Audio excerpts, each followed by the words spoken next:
Howdy, folks. How y'all doing? So yeah, I am from Ottawa, but let's just clear things up. I'm from the Ottawa Valley, where we say things like car. We go to Carp to pick up our couch. All right? So there you go. Any of my Ontario homies out there? You didn't let anybody from Sudbury out of the province, did you? I thought you guys would all be at the bar drinking everybody else's dregs out of the beers. It's funny because it's true. As long as Sarnia doesn't get out, we're okay. Ouch. Anybody from Quebec? Any Quebecers out here? Hey! Faut que je dise, il sait pas vraiment comment faire poutine ici, okay? You've been fair warned. Don't even try it. They like put on this like marble cheese crap all over. It's really disgusting. Anybody from PEI? Any PEIers out there? Hey, I just on behalf of the rest of Canada, I wanted to come out here and ask the Anna Green Gables thing. Love it. But if you got anything else, you wouldn't mind. If you got anything else. Love your potatoes, though. Love your potatoes. They're brilliant stuff. I love how PEI is like the baby brother of Canada. You know, you want to come legislate stuff? Come on. It's okay. Make room at the table. Whereas the Yukon, quite honestly, it's Canada's drunkle. Let's see. What are you guys doing? Wow! Make some room. Make some room. Can I smoke in here? Okay, I got an idea. We'd like to drink and drive again. We stopped doing that in 1985 and we're all getting nostalgic. Yeah, true. True story. Scary stuff. But I'm glad that you're here, enjoying what the Yukon has to offer, wandering around, you know, seeing homeless people you don't recognize and things like that. Taking advantage of everything. Now I have to say, the Yukon, it's exactly like the rest of the people in Canada. Us here in the north, we're exactly like everybody else in Canada. You know, we bitch and moan about politics, we drink double-doubles. We love the CBC. Or, I should correct myself, they love the CBC. I don't anymore. I can't do it. I can't do it. And I used to be the biggest CBC fan. I'll be honest with you. I loved the CBC on the good old days. You know, Beachcombers. Woo! Good stuff. Edison Twins. Danger Bay and that float plane. That was awesome stuff. And then something happened to the CBC. They jumped the shark. I don't know when it was, but I think it was, again, no offense, people from PEI. It's when the CBC started cranking out shows year after year, set at various eras about how tough life was on the East Coast. We get it. All right, life sucks. But you have employment insurance now, so be quiet already. I don't need to see it every Sunday. And seriously, when you crank the tube on and CBC's on, why do you watch Nature of Things? Because you feel like you have to. Is that a good reason? No! And I love Cool Runnings. I think it's a brilliant film. I don't need to see it every summer! So I've cut myself away from the TV. I turned to the radio. I can't do it anymore. I can't do it. It's plainly obvious they're going to let Sheila Rogers blab about whatever the hell she wants, whatever's on top of her mind. And the most pedantic bastard on the planet, the Holy Spirit of the whole CBC, Stuart McLean. I'm putting it out there. I hate the guy. I don't like him. I don't like him. Why? Because I find him extremely mind-numbing. I think he's so dull. And the thing is, you fans of the Stuart McLean out there, you'll flick on the radio, and I swear, Stuart McLean can walk right up to his fridge, crack it open, list off the contents, and you'd be all enraptured. Let's see here. We got some bread, milk, eggs, and cheese, 3 kinds. I could use some more Gouda. You eat that shit up. It's true. If you really want to spice things up in the CBC, I have a very simple solution. It's very, very easy stuff. Get Stuart McLean to read Penthouse Letters. That's some hot stuff. I never thought this would happen to me. There I lay on the beach. There they lay, their young, nubile bodies. So on and so forth. You know, you get the idea. Say, fellows, remember the good old days of hunting around for your dad's porn stash? Finding Penthouse Letters and then realizing that you're going to have to read to play with yourself.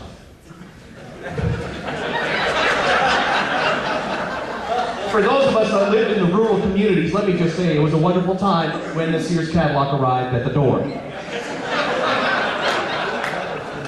Boys, don't worry. Your wives already know what you do when they leave the house, okay? This isn't going to be a surprise to them, all right?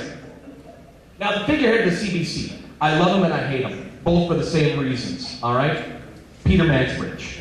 I love and I hate the guy. Why? Main reason. When you watch him late at night, you can see he's got a smirk on his face. Every time he reads the news, he's got that little smirk, a little upturn to his mouth. You know what that's from? It's from two things. He knows that you know that he knocked boots with Wendy Mesley. Yep. And he's thinking, yep, she's coming on right after me. Number two, the main reason for the smirk on his face, he knows he's going to outlive Lloyd Robertson.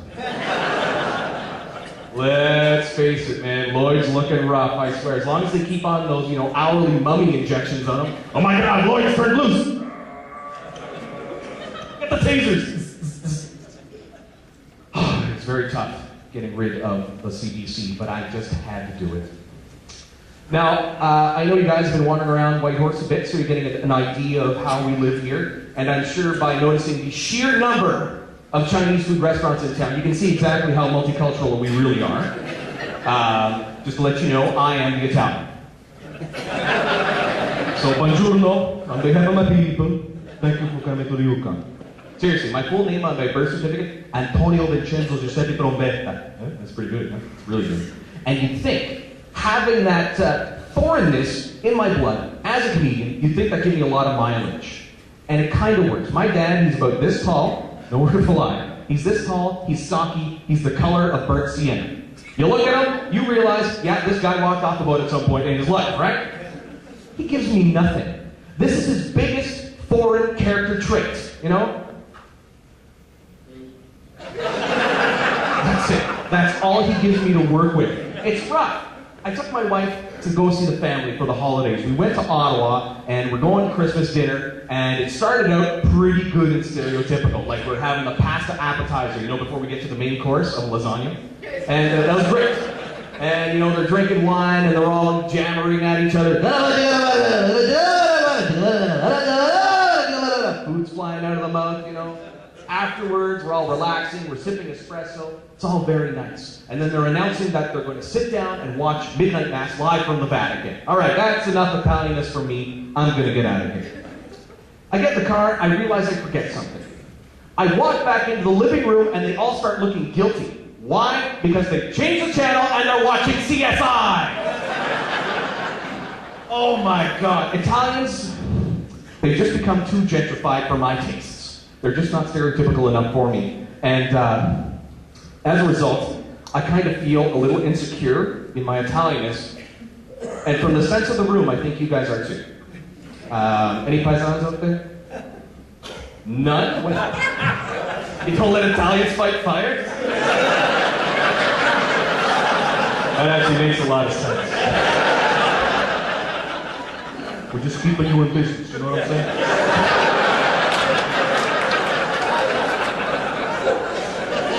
No, my dad's not in the mob. May as well be. But anyways, I feel a little insecure in my Italianness. So what I'm going to do right now is I'm going to whop up the entire room and give you a lesson in talking with your hands. Okay? Okay. This is what we're going to do. Okay, everybody. Stick out your hands like this. Don't be shy. Stick out your hands. Even you from PI, you can do it too. Okay. There you go. Stick it out. I can see you from here, Okay. Stick out your hands. Now the key to talking with your hands is to make sure that you metaphorically hold the subject of your conversation in your hands. That's it. It's just like this. So you go up to someone, you say, hey, let's talk about the politics. So you show it to them. Hey, we're going to talk about the politics here. And the good thing is, you can take your politics, you can separate it. See, it's just like that. Hey, let's talk about the politics. Politics on the left side, the politics on the right side. You can show it to them from every angle. It's that easy. Now the thing is, if you're going to get into an argument with the guy, you take your conversation, you take it away. Oh, hey, oh. You don't want to talk about the politics, I take it away. I take my politics and I'm going to go home, okay? He said that's simple. So remember, you cradle it in your hands like a baby. Okay? Don't go like this. The conversation goes on the ground. Okay?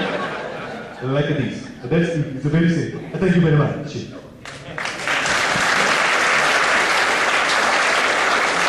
You're so polite. Well, thanks very much for letting me jabber at you, and you'll notice I kept the swear words down to a minimum because I know you guys aren't used to that kind of language. I'm going to leave you with one last thought. All you chiefs out there, you do realize while you're here, all the guys back at your station houses are rooting through your shit right now. You know, eating candy out of your desk and looking at porn on your computer. I'm just warning you, when you get those emails, you know why. Have a good night, folks.